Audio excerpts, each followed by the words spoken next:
Каким автомобилем управляли? Полиной. Полиной? Да. Куда вы направлялись? Домой. Домой? В каком состоянии? Что употребляли? Ничего не употреблял. У меня еще есть Land Rover Discovery. Второй. Discovery? Да. Понятно. Нет, Freelander второй. Как получилось дорожно-транспортное происшествие? Ну, просто вот так вот получилось. Как? Ну, вот так вот получилось. Вы не справились с управлением? Ага. А вы имеете право сейчас снимать, нет? Конечно. Да? Да. А на каком... Федеральный закон о полиции, то, что имею право использовать видеокамеру. Аудио, видео, запись. Еще выйдете в сеть, да? Нет, не выйдем. Не волнуйтесь. Вы опишите дорожно-транспортное происшествие, как оно произошло. Ну, не знаю, вот как-то так получилось. Вы куда направлялись? Я домой. Куда? В какую улицу? Какая вам разница? Куда я? Что употребляли? Ничего не употребляю.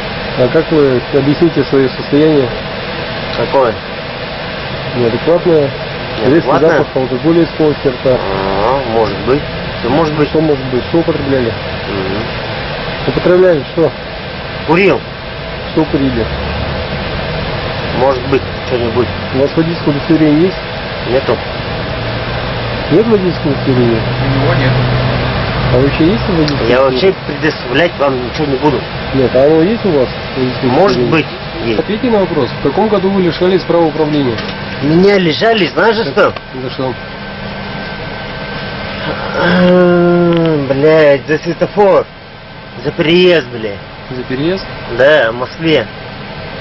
А ранее не задерживали вас за управление в состоянии алкогольного опьянения? Нет? Ни разу не задерживали, Нет. да? Это первый раз вас поймали? Да.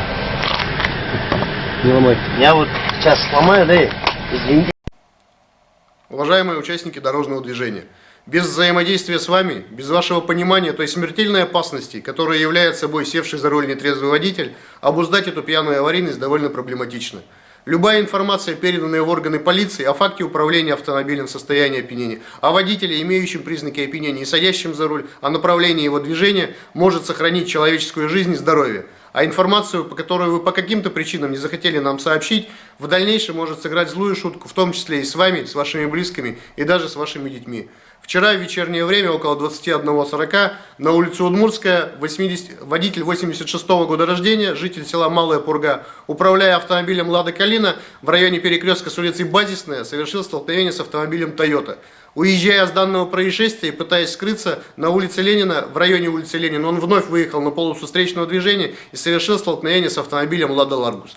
Водитель, виновник ДТП, лишен права управления транспортными средствами, имел явные признаки алкогольного опьянения и отказался от прохождения медицинского освидетельствования на состояние опьянения. В результате данного ДТП 3 человека обратились за медицинской помощью.